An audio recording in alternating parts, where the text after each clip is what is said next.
Bo día, bueno, grazas, un placer estar aquí, un placer contar con este aire que nos dades todas as que participades nas xornadas de lingua e literatura, un placer tamén escoitar a Yolanda Castaño sempre. E agora imos a segunda desta mancha de espléndidas poetas das que gozamos na nosa lingua, e que evidencian que a poesía é o verdadeiro territorio común, como reza a contraportada do último libro de Eva Veiga. Eva Veiga é unha escritora de hombre, en palabras dela, única patria que recoñece como tal. Ela é na súa formación filóloga inglesa, pero as súas costas trae unha intensa actividade profesional, sobre todo na dirección e presentación de programas culturais na TVG. Entre nós, Mesa Reservada, De Perfil, A Conta Atrás. Bueno, estaba dicindo que, que ten as súas costas unha gran trayectoria profesional na presentación e dirección de programas culturais na TVG, Entre nós, Mesa Reservada, De Perfil ou A Conta Atrás. Neste eido foi 2 veces Premio TP e Premio Galiza de Comunicación.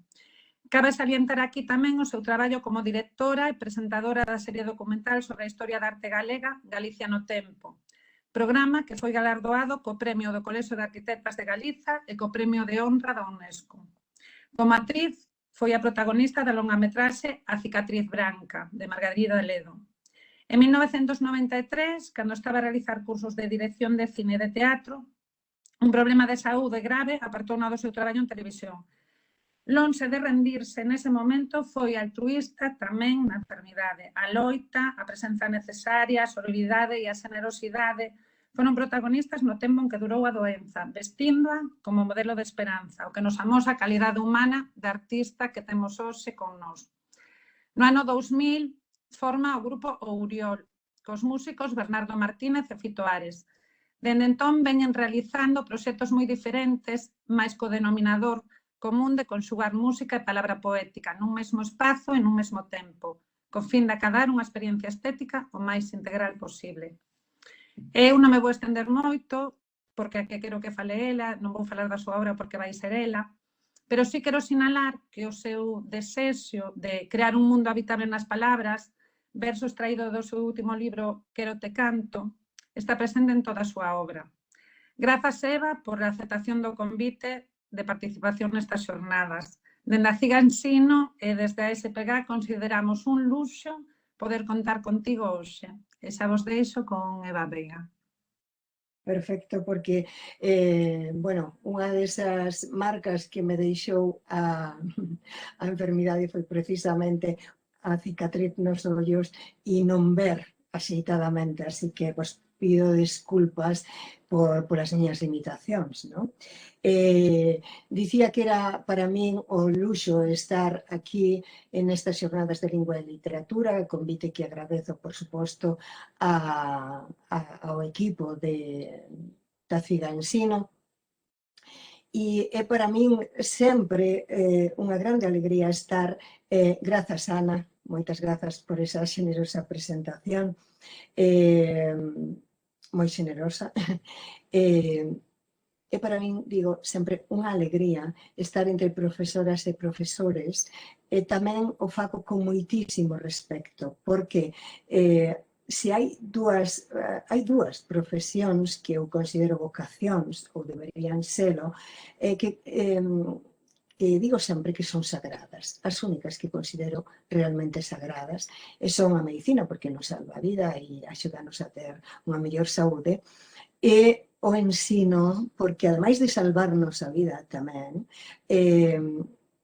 axúdanos a ser libres, xa que logo a darlle sentido á vida. E tamén porque para min foron moi importantes os profesores e profesoras, sobre todo de lingua e literatura, como vos vou contar.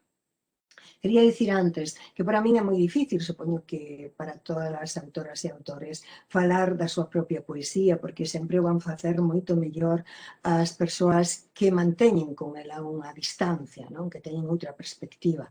É moi difícil falar da poesía, entón eu o que vou facer hoxe aquí é a través dunha escolla de poemas que veñen de 4 ou 5 libros, non máis, pois ir falándovos de onde ven esa poesía, non? De onde escribo. Non vou falar de Quero te canto, que é un libro que adoro, que escribín, como dicía Ana, con Baldo Ramos, con ese maravilloso poeta que é Baldo Ramos, porque nese libro o que tentamos foi abolir a autoría. É unha abolición da autoría porque todos os poemas están mesturados no libro, tanto os del como os meus, pero sin marca autoral. E por eso dicía eu o de que a poesía é o territorio común, porque é un libro que escribimos retirándonos ao mosteiro de Oseira para separarnos ou afastarnos do ruído e buscar o silencio, porque o silencio está moi presente tanto na súa obra como na miña. E entón buscamos ese silencio físico, non? Case físico, para escribir este libro, sen nos ver só nas actividades comunitarias, non? Comunais, pero non falamos nunca, durante eses días que estivemos ali, nunca falamos do que estábamos a facer, do que estábamos a escribir, e cando reunimos os poemas, decatámonos de que escribíramos moi en resonancia, non? E iso foi moi interesante.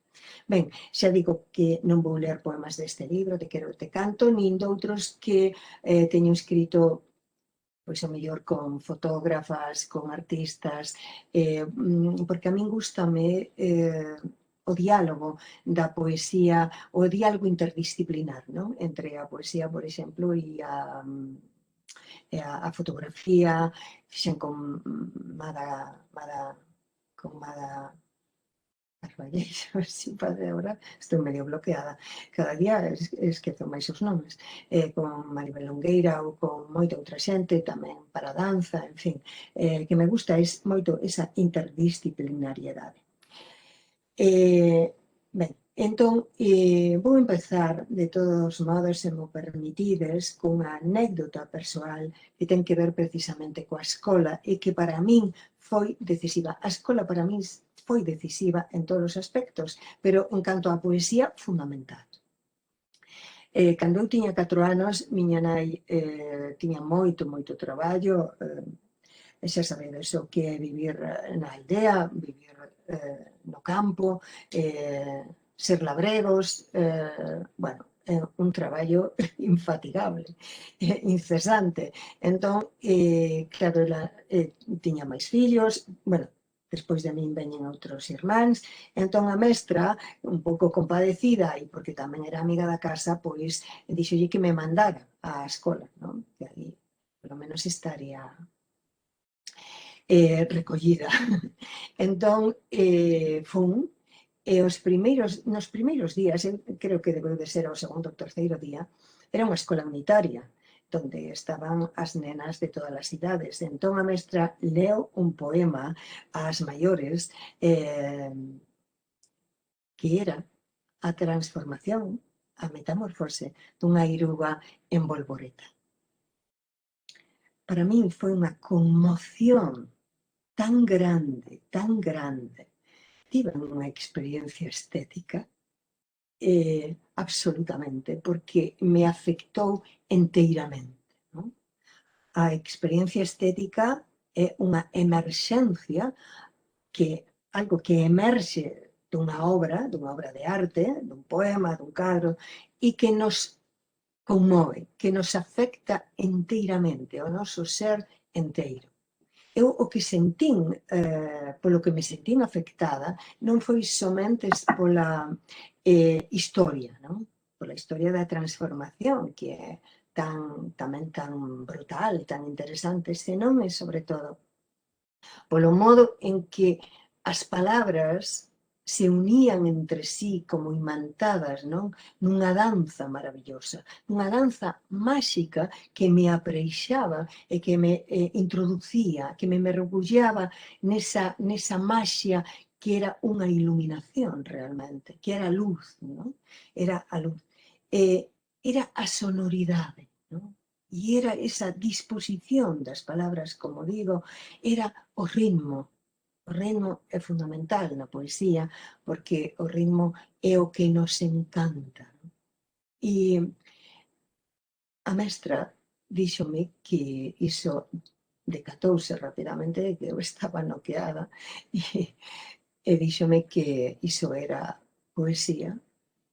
Eu nunca escoitara, por suposto, un poema.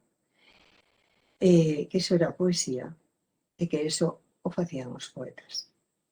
Eu cheguei á miña casa e dixenlle a miña nai que quería ser poeta. A miña nai miroume así tamén moi compadecida, creo, porque me dixo inmediatamente que, claro, pero que os poetas morrían pobres. A min nada diso me importou, porque eu, naquel poema, na dicción daquel poema, eu souben que a vida, que había outra vida, que a vida podía ter outra intensidade.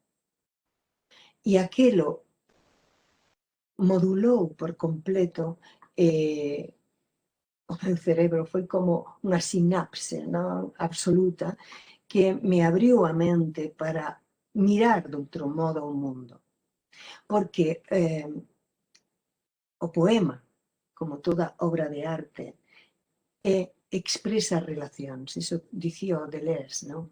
E para expresar iso, a linguaxe tense que crear outra linguaxe diferente da ordinaria, da que só serve para, como utilitaria, non? Só para comunicar somentes, non? Tamén é comunicación, a poesía, dende logo, pero é a comunicación doutro sentido, non? Doutro sentido da vida, creo. Bueno, doutro sentido, Bachelard dicía que a linguaxe é o reino do sentido.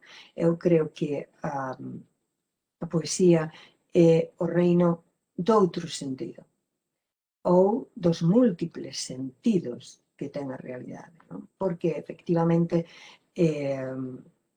a poesía, ademais dun espazo libertario, porque rompe con esa orde establecida, non? Porque a linguaxe é o que nos ordena, o que nos configura, se rompe con ese un espazo libertario, pero é tamén, sobre todo, un espazo plurisignificativo, non? Eso xa o sabemos, é o espazo do poliédrico, non? Danos todas as facetas, todas as facianas, todas as arestas do real.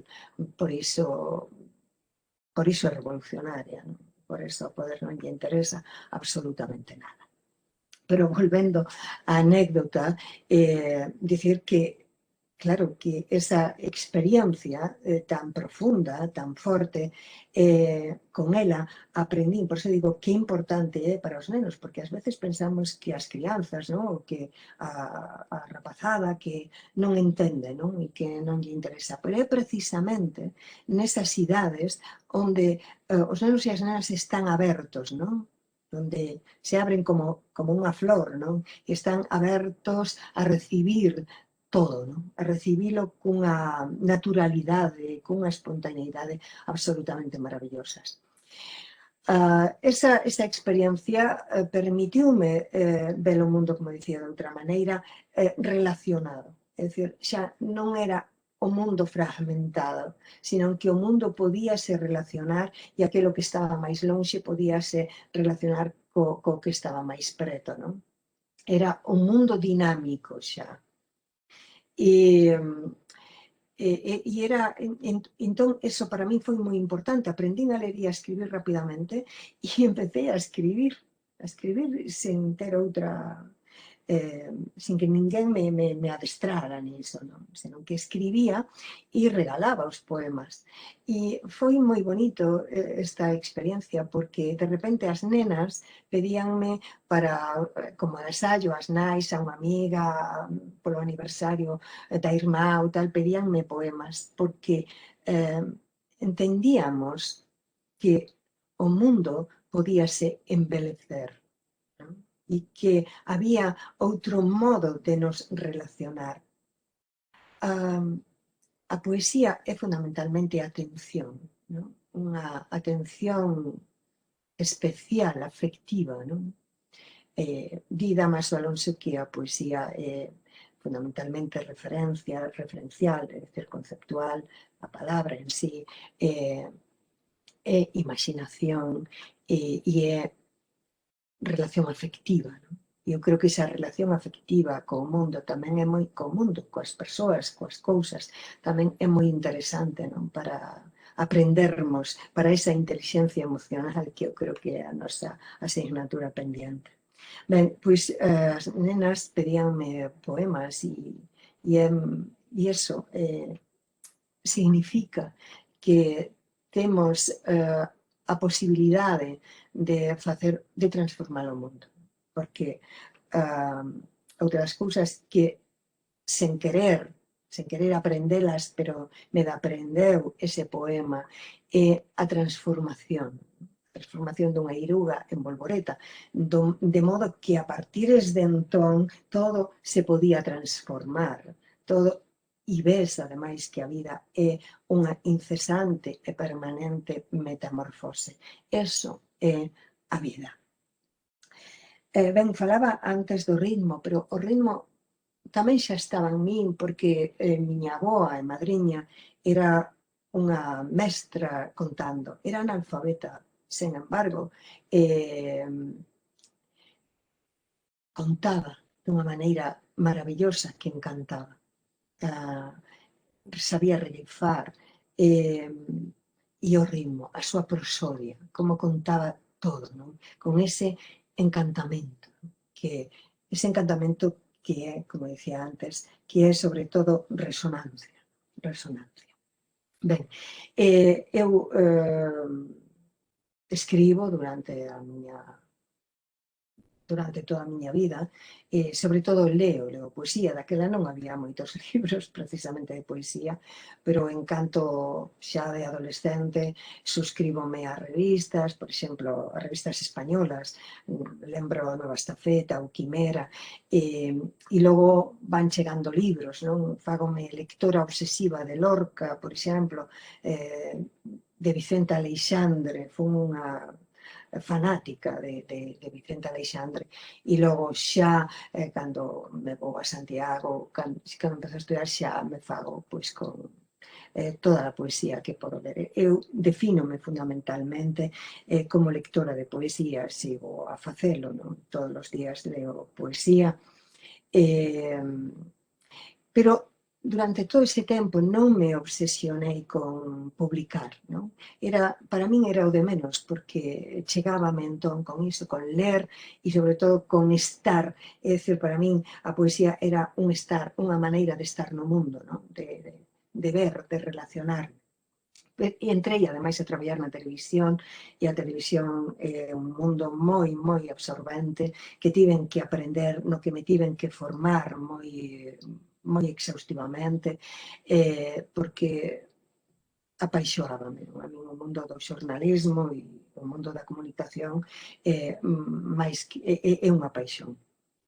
Entón, deixei a un lado, seguía escribindo, de feito, tiña un libro xa feito que alguén de preto mandou ao Premio Esquío, onde quedei finalista, bueno, co Premio Accessit, non co premio, senón co Accessit, e que significaba tamén a súa publicación.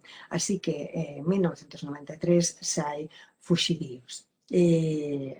Fuxidíos é un libro primeiro que reflexiona sobre o tempo, non? De feito, Fuxidíos quer dicir eso, sobre tránsito do tempo, pero tamén é unha descoberta da poesía como o lugar onde recompoñerme, o lugar onde ordenar o caos, o lugar onde encontrarme, non? Vou vos ler un poema de Fuxidíos,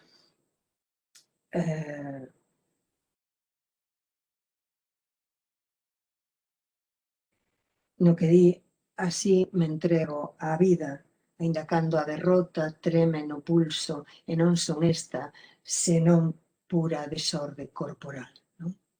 Ben, logo de Fuxidíos, ou xusto mesmo nese ano de Fuxidíos, en 1993, enfermo de leucemia, e precisa, para curarme, preciso dun trasplante de medula ósea, que significa, pois, sobrevivir por unha banda, por outra, unha moi longa convalecencia. É dicir, de bastante tempo, non? De anos de convalecencia moi dura, e, sobre todo, moi limitativa. Ese tempo é un tempo de devastación física, que non mental, non? Non mental porque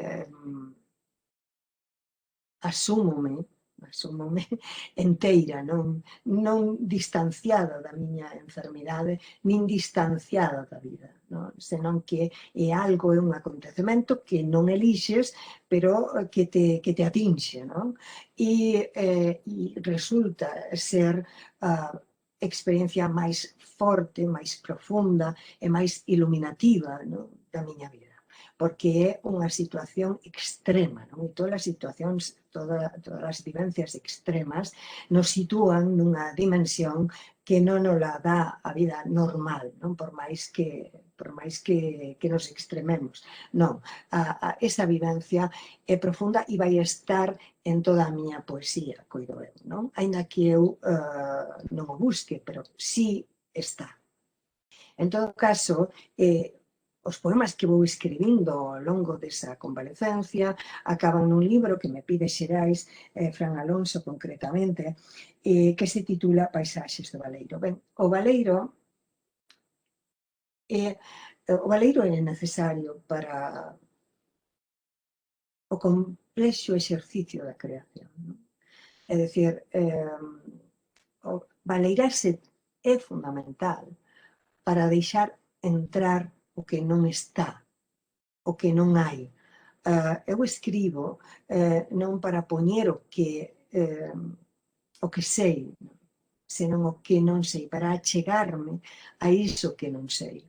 Entón, Paisaxes do Baleiro é eso que atopo nese baleirarme, nesa meditación, porque esa enfermidade lévame a fundamentalmente, lévame a repensarme como ser, non? Hai unha certa reflexión ontolóxica, ao mellor, nese libro, pero hai, sobre todo, coido eu, unha loita, non?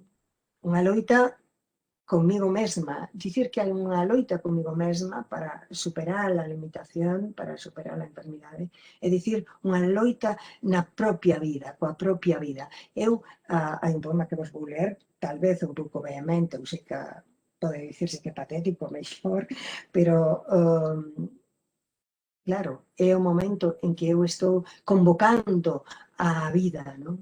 A esa forza que eu entendo a vida, xa digo, non separada dela, non? Senón como un magma ou un mar no que son esa onda que ascende e descende nun intre. Síntome moi unida e non me sinto separada da natureza para nada. E iso eu creo que tamén que me caracteriza, non? Entón, vou vos ler uns poemas que, de alguma maneira, pois, expresan estas reflexións e esta convocatoria, non? Á vida. Dende o mar fun ao río, do río a unha fonte clara. Logo atopei unha porta pechada. Soubose preferido no baleiro certeza dun unímodo desexo, branco da frecha dun branco inmóvil. É por iso que se fixo arqueiro. Porque te estou chamando desde moito antes de que esta voz saíra desanoándose. Desde o principio, desde o olvido estou te chamando. As escuras e a esta hora quizais do meu corpo enluándose a este combate e a esta derrota, a este resistir sin tregua, estou te chamando. Estou te chamando para sempre e aínda despois te estou chamando. Di o filósofo Emilio Lledó que a infancia é esa presenza afastada ou lonxínqua e que nos está reclamando dende unha sede inesgotable. Eu tamén o penso así, non? Para min a infancia é ese lugar fundacional, inaugural, onde nace a palabra. E isto é a poesía. A poesía ten que ser, de alguna maneira, esa infancia, non como esa infancia como originalidade, non? Como nacemento da palabra.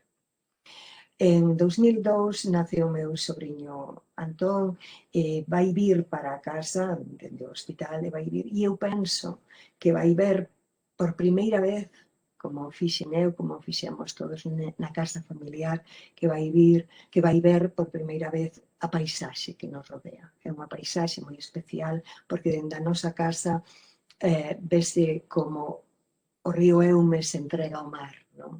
E é unha paisaxe moi, moi especial, non? Entón, eu penso iso. E nesa emoción empezo a escribir A luz e as súas cicatrices.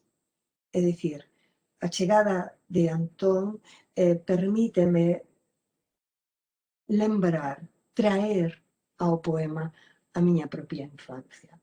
E foi esta unha viaxe, eu quero moito este libro, porque foi esa unha viaxe maravillosa que ademais me axudou moito a superar o que estaba aínda a vivir, non? O que estaba aínda a vivir respecto da miña enfermidade. Entón,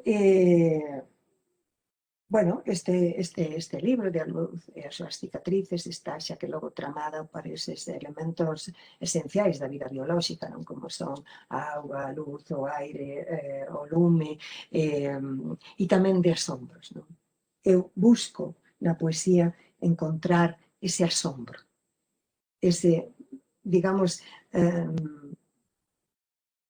volver a vivilo, non? Ese asombro, esa inocencia, esa pinga de inocencia, é realmente o que dá sentido á miña vida e á miña poesía.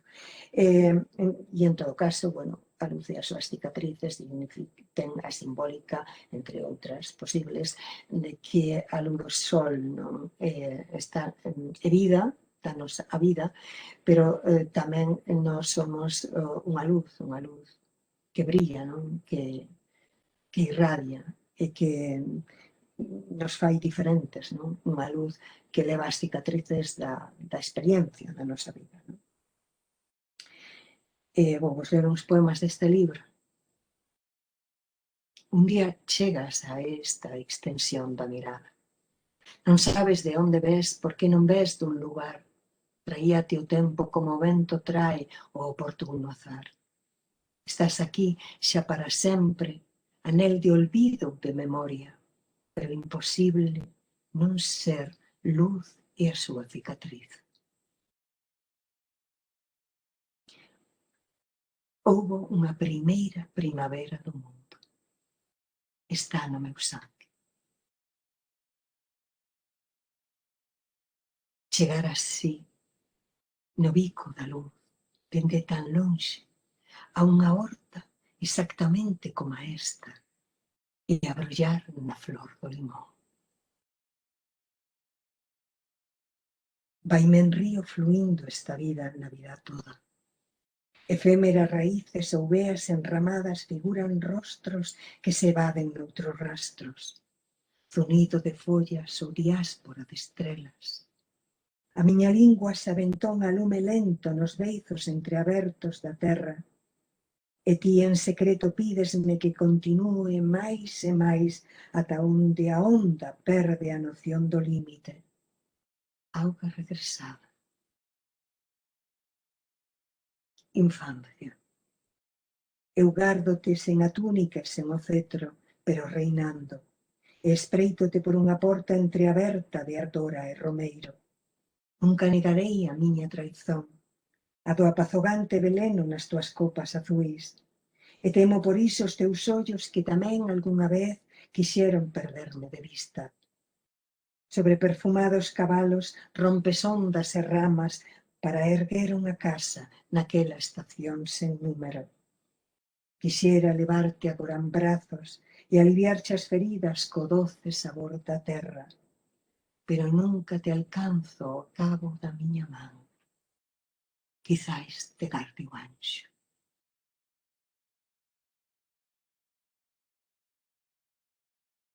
Persiste o fragor da viaxe sobre as queimadas augas. O rigor da quilla sucando a cinza que se levanta e sabe a luz gastada. O corazón da dor, o seu latexo contundente de pombas en corpo sobre os ríos exiliados. Persiste a emoción no seu ardor purísimo, como un diamante contra as probas da destrucción. Ben, canda a luz e as súas cicatrices, escribo desconcerto, mais desconcerto coido que acolle a sombra. Non? A sombra é un libro que repara tal vez máis na sombra, no caos e na exterioridade, non? No que observo, na injustiza, tamén no descoñecido que nos atinxe, ás veces nos acosa, non? Vou vos ler só 2 poemas. Nun círculo de néboa, o ciprés premia o seu verdor inmóvil. Que ollo non tería chorado ao saberse tan real no soño. Teño a certeza de que toco algo que me ve e eu sen ollos os que poder miralo. Dixo, voume, e tras as súas palabras, suspendido no aire, quedou un silencio que ía desfacéndose como unha flor. A morte delimita a vida, da forma a nosa vida, quero dicir, non só cando perecemos, senón que é un factor formal da vida. Non? É como unha franxa, unha liña fosforescente que vai sinalando o camiño da vida. É dicir, vivimos ao bordo, non? Ainda que non pensemos niso, pero é algo que está delimitando, que lle dá sentido á vida, non? Mesmo o poema está ou se expresa, se manifesta nese bordo, non? É dicir, o verso remata nun precipicio, nun abismo, non? Nun cesamento. Aínda que tamén nunha expectativa que o enganxa co seguinte verso, non? A nai, como a terra, como o mar, é símbolo tamén da vida e da morte, non? Vimos da nai e regresamos ao seo da terra, non? Eso, bueno, así non lo di a psicanálise tamén, non? A Frecha Azul do Teixo nace e publicase en 2010, pero nace como a elaboración do do pola morte da nai.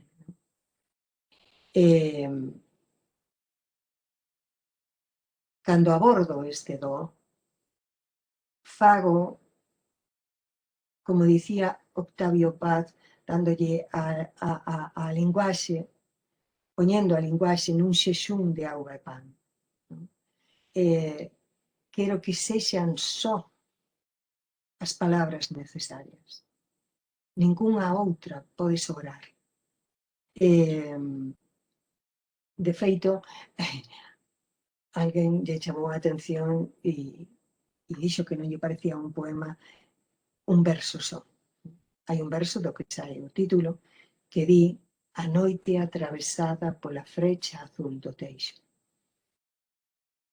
Este verso, primeiro foi, este poema, primeiro tivo 21 versos. Pero eu decateime de que nese verso estaba o poema inteiro e que non podía nin embelecelo, nin engadirlle unha soa palabra máis. E digamos que ese exercicio de limpeza coido que sobre todo a partir de aquí está en toda a miña obra, non? Vou vos ler algúns dos poemas deste deste libro que de alguma maneira serven para atesourar esa presenza-ausencia. Quizáis só exista realmente este instante. O demais é tempo. Flor de neve que cae como descenden as horas máis fermosas da tristeza, doces e lentas sobre a pel. Faise de noite, esquece, vólvese de silencio, mentres dentro o sangue fractal na extrema queimadura, só un intre, ata que a flor se ergue e fica a sombra invisible, o frío.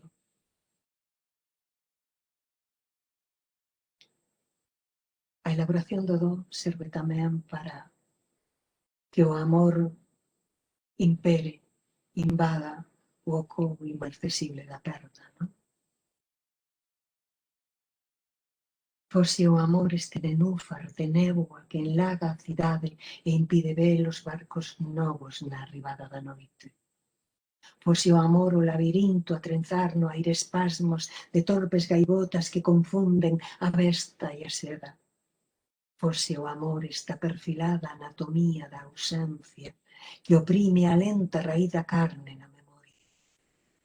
Fose o amor o entrecortado surtidor de palabras ou pétalas que abandonan o néctar aos insectos. A ausencia do ser querido atopa, como dicía, abrigo, refuxio, presenza no poema, sobre todo na linguaxe. Ti, un movimento da lingua, a vibración deste mundo sentí conmovido. A túa presenza, agora sagrada, como a folla que cae. E sabe o corazón do que lle sobrevive.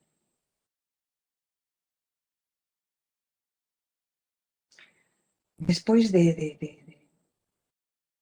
A frecha azul do Teixo, ven A distancia do tambor, que se publica en 2014. Ben, o tambor é un dos instrumentos máis primitivos, de orixe africana, é unha membrana na que se bate, non? E unha caixa de resonancia. Eu coido que o poema é tamén iso. E é sobre todo o ritmo, non? O ritmo primordial para mí.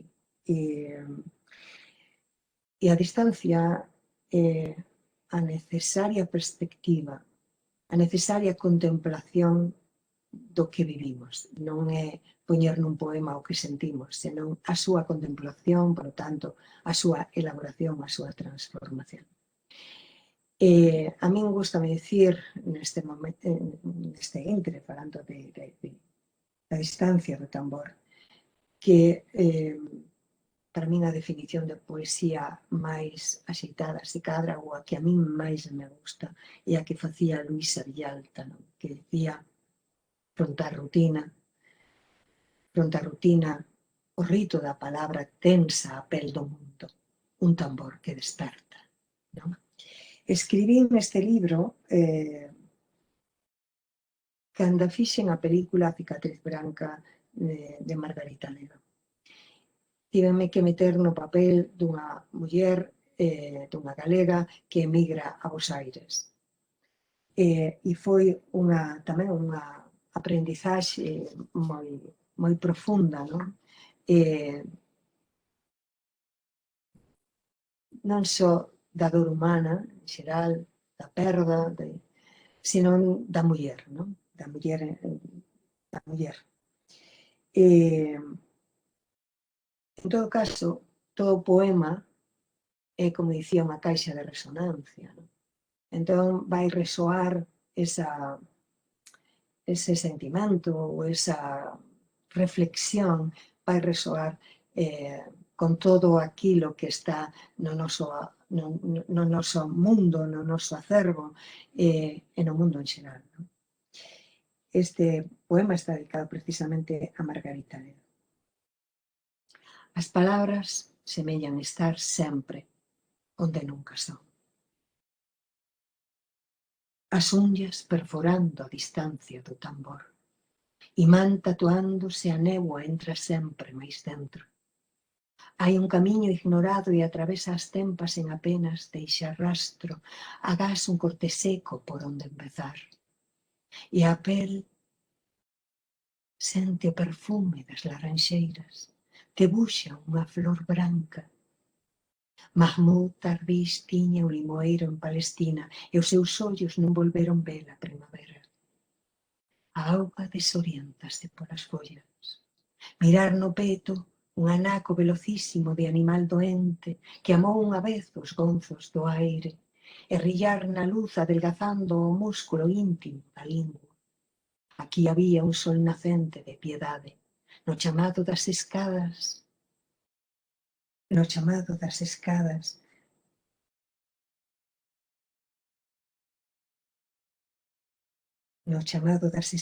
que se apoian na lentura.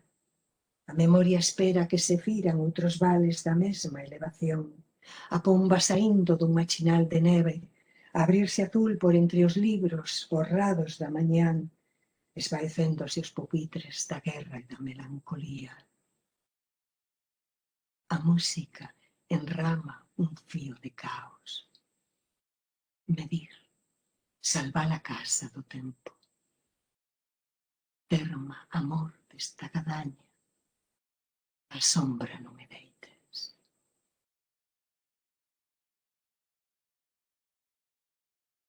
Por entre o bosque de raiceiras, máis dentro da nudez do sangue, na espiñal urdime das palabras, a ceo aberto, extraendo o seu brillo orixinal, a laboriosa man do desamparo. Ser en ti, puro instante que expira e abre un tempo, a flor do mundo. Pasas, quedándote, esa nube. Na cicatriz dunha pinga de auga, sobrevivir.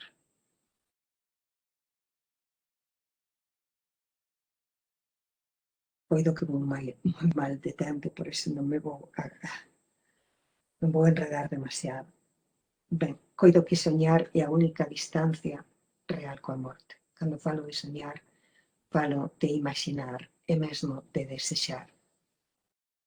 Dicía Deleuze que desexar é un asunto difícil, porque desexar é desexar o propio desexo, construílo. Desexar e construir unha disposición determinada do mundo que queremos. Non? A poesía, xa que logo serve tamén para transformar o mundo no que vivimos, porque o soña, porque o imagina e porque achéganos un coñecemento diferente. Non? O coñecemento tamén de algo, como dicía antes, que non está o impensado e impensable, que dicía Hélène Cixous, non? Diso outro que é tamén o intratable, o que dicían algúns autores, o real, que dicía Lacan, ou o aberto, que dicía Heidegger, por exemplo. Vou ler, xa que logo, uns poemas de Sonia Berti. Hai un lugar con auga e canaveiras na miña imaginación. É un lugar de difícil acceso e non sei realmente o que ali acontece. O meu corazón detense a unha distancia prudencial e vólvese xa remando, sen afundar.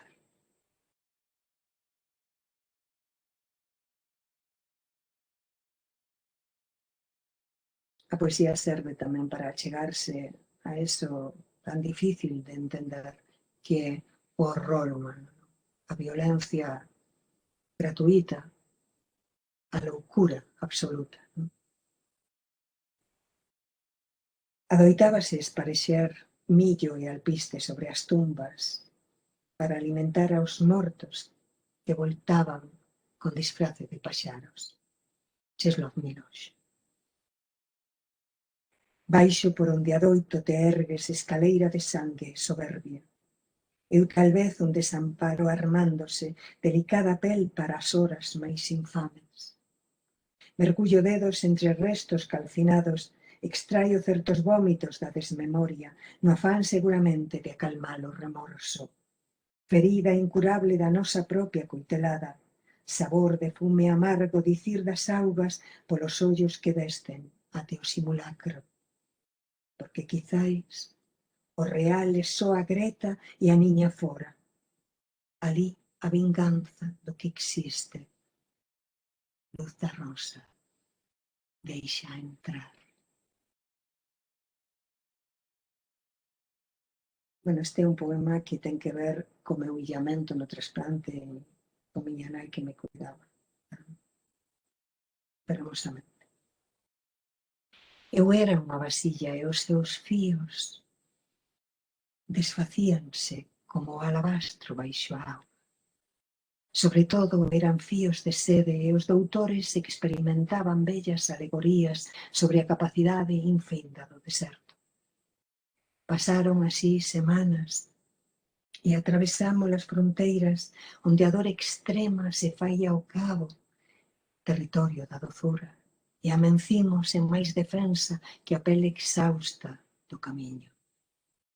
Non te rendas, dicíasme. Agora esa flor e a bolboreta, bailemos. E este é un poema para Teresa Seara, unha persoa importante na miña vida, como foron outras persoas aquí na Coruña, non? Sobre todo tanto no nivel personal como literario. Penso en Luz Pozo, penso en Fernández Naval, penso en Luisa Villalta, en Pilar Pallarés. Para Teresa Seara, este poema que Margarita Ledo utilizou neste maravilloso documentario, neste maravilloso filme que é Nación, onde tiven a honra de dicilo, non? Se vivo e teño unha praza chea de sol, que ao cabo trai a noite. Se vivo e ti nalgún lugar tamén soñas, con breve lampo apagando a escuridade dos meus dedos. E para Bernardo Martínez e Fito Ares, que son os dous músicos extraordinarios que me acompañan no grupo Uriol.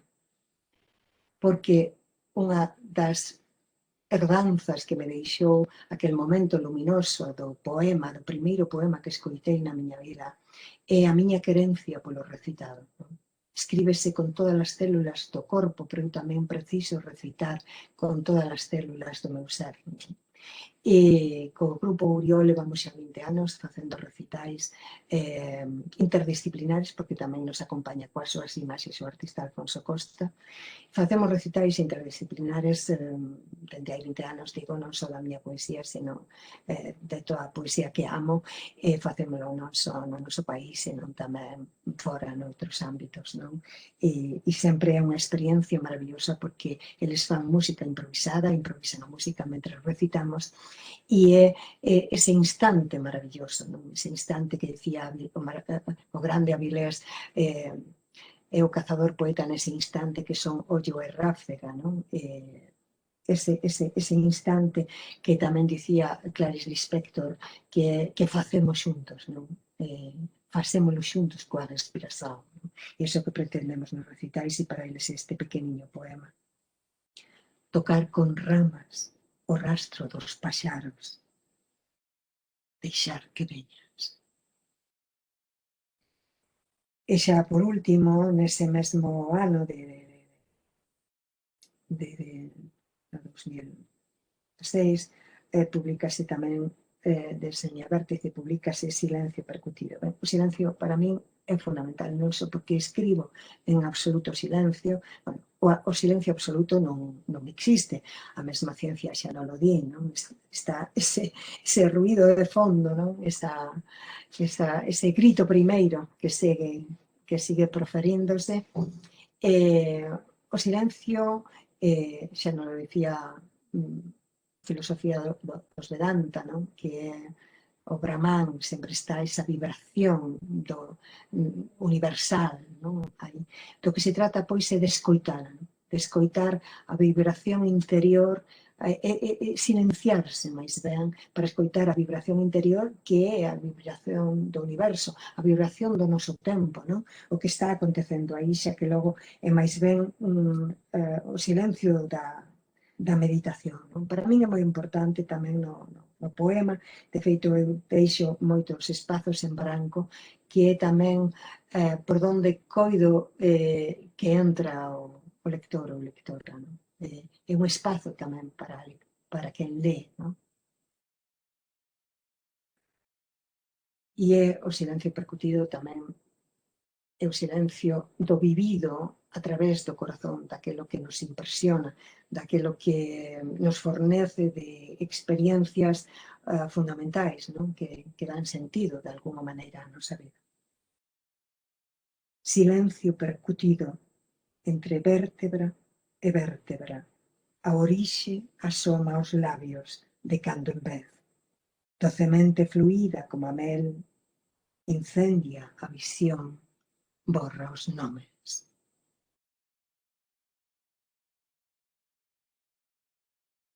O silencio percutido é tamén unha volta ás orixes, non? Ao comezo da palabra. Poño aquí unha horta que contiña o acanto, a vida dura de sucesivas xerazóns, a morte sempre prematura dun fillo, o amor que aprendí a ler cada silencio, a canteira de pedra que ergueu a casa, unha guerra e a súa insomnia, a lealdade da xílgara, a inocencia desatada de todos os principios.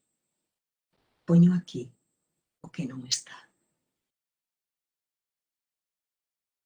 Volver alí, por leña, por amor, polo comezo escuro do dicir. Corazón, como a pedra no estanque, caes en min, sempre no centro. Elixo ser río de sangue entre estas escarpadas rexións da dor. Aquí onde ningún poder ousaría entrar. Aquí debo fluir sen sinais, confundíndome nas bocas desterradas, perdendo canto de fascinio atoparon os meus ollos. Aquí onde o invisible é un estrangulamento de paxaros, e o que se di a máis grande ofensa. Aquí ante este gromo de vida que asoma entre deuses loucos e cadáveres, un río de sangue, onde borrar o propio nome, onde ser só unha man que se ofrece a limpar os ollos da catástrofe.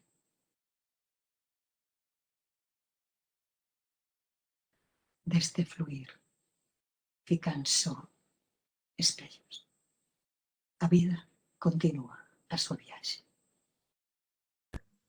Sí, Eva, foi un placer escoitarte. Si estamos aquí no tempo porque están esperando, vou a pedir disculpas a todas porque se nos fixo, creo que a todas, fixosenos moi curto escoitarte, pasou enseguida e vou a despedirme xa non me vou a despedirme coas miñas palabras de ti, senón coas palabras que estamos recibindo de todas as espectadoras que están dicindo cousas tan bonitas como es unha luz blanca intensísima que envolve a alma, grazas por estar connosco hoxe, que poucas ocasións temos de gozarte, grazas Eva pola túa palabra que tanta emoción contaxia, grazas por compartir con nós a túa obra, a túa poesía, este xeito tan maravilloso que tes no mundo. Bueno, temos aquí un montón de louvanzas e non é para menos, creo que nos puxe para escoitarte é un placer. Gracias por permitirnos contaxiar a túa poesía e compartirte e sentindo moitísimo temos que dar paso ao Gracias a vos. debate. Moitísimas grazas, Eva. Esta sesión, de verdade. Perdón. Grazas. Nada, perdón, nada. Moitísimas grazas, miles de aplausos, Eva. Moitísimas grazas por compartir con nos.